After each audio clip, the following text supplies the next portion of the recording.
Hoje vamos falar de números complexos e da sua representação no plano. Vamos ver o que são números complexos. Já todos nós tentámos resolver uma equação deste género, x² mais 1 igual a 0, x² igual a menos 1, e chegamos à conclusão que isto é impossível em R.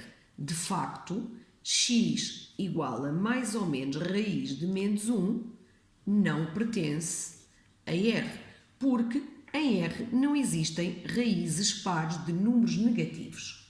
No entanto, vamos falar de um novo conjunto de números, que é C, que é o conjunto dos números complexos.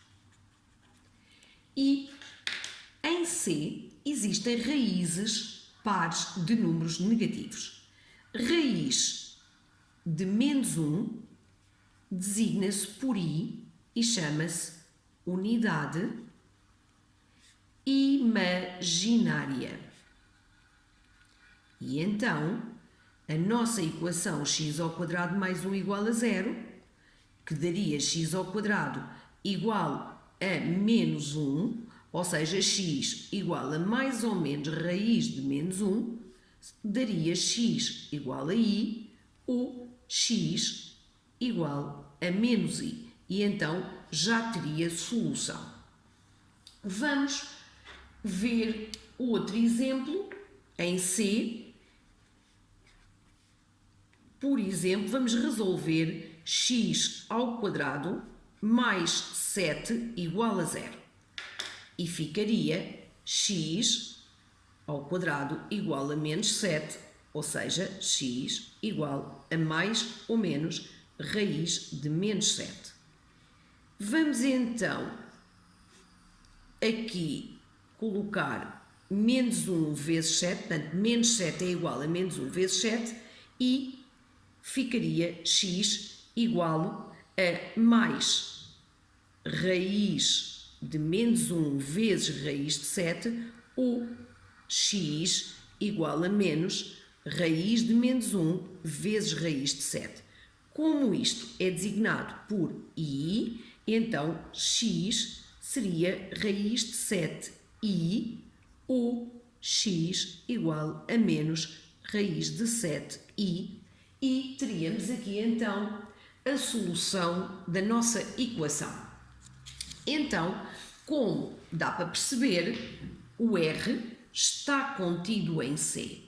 Como o R está contido em C, isto significa que eu terei de escrever os números reais como elementos de C. Terá de ser possível representar os números reais como elementos de C. De facto, assim é. Eu vou designar um número complexo por Z igual a A mais BI, em que o A e o B são dois números reais. A esta forma de escrever um número complexo chama-se representação na forma algébrica. E o Z igual a A mais BI, temos então o A denominado coeficiente ou parte real e o B coeficiente ou parte imaginária. E então, se eu tiver um número complexo 2 mais 3i, eu sei que a parte real é 2 e a parte imaginária é 3.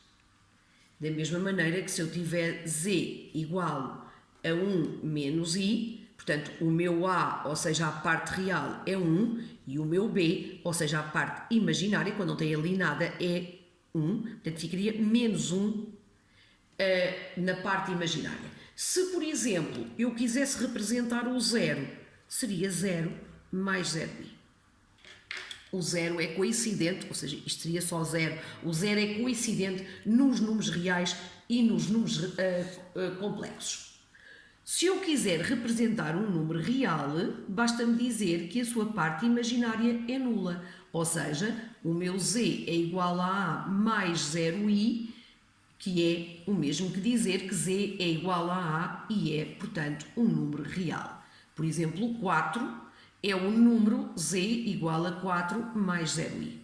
Se eu quiser representar um número imaginário puro, é similar. Vou então agora dizer que o meu a é nulo, ou seja, o meu z virá 0 mais bi, ou seja, o z será somente bi, e isto de facto é um imaginário puro. Por exemplo, z igual a 3i, ou seja, o z seria 0 mais 3i se eu tiver representação na forma algébrica. Outra forma de designar a parte real e a parte imaginária é designar por real de z, que significa a, e o imaginário de z, que nos estamos a referir a b.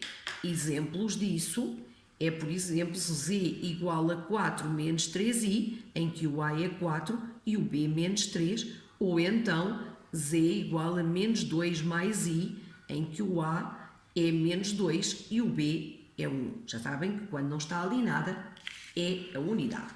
Se eu quiser representar num plano um número imaginário, vou representá-lo no plano de Argand, que é, portanto, um sistema de eixos em que aqui na horizontal, no eixo das abscissas, eu tenho a parte real e aqui na vertical eu vou ter a parte imaginária.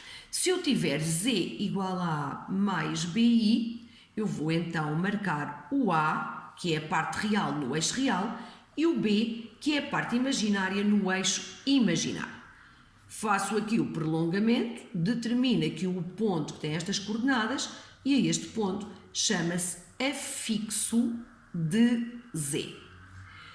Vou então colocar aqui um número, z1 igual a 3 mais 0i, como já sabemos, isto é um número real, portanto, de facto, z igual a 3, e então, como tal, se eu traçar aqui o plano de Argand, eu ficaria com 1, 2, 3 aqui, e estaria aqui o afixo do meu z1. E, obviamente, que em cima do eixo real, atendendo a que ele é de facto apenas um número real. Vou dar outro exemplo, o z2 menos 4i, portanto, que é um número imaginário puro. Portanto, como ele não tem parte real, é 0, e vou marcar então aqui o menos 4, que é apenas a parte imaginária, e tenho aqui o meu afixo de z2. Em cima do eixo dos y, portanto, do eixo imaginário, atendendo a que ele é um imaginário puro. Portanto, todos os números reais ficarão no eixo real, todos os números imaginários puros ficarão no eixo imaginário. Se eu tiver um número z3, que é menos 2 mais 3i, eu vou então marcar menos 2, 1, 2, 3 aqui na parte imaginária, fazer o prolongamento e tenho aqui o C, que é o meu afixo de Z3. E, portanto, por hoje ficamos por aqui. Vamos gravar mais algumas aulas para continuar a esclarecer as vossas dúvidas sobre números complexos e até à próxima.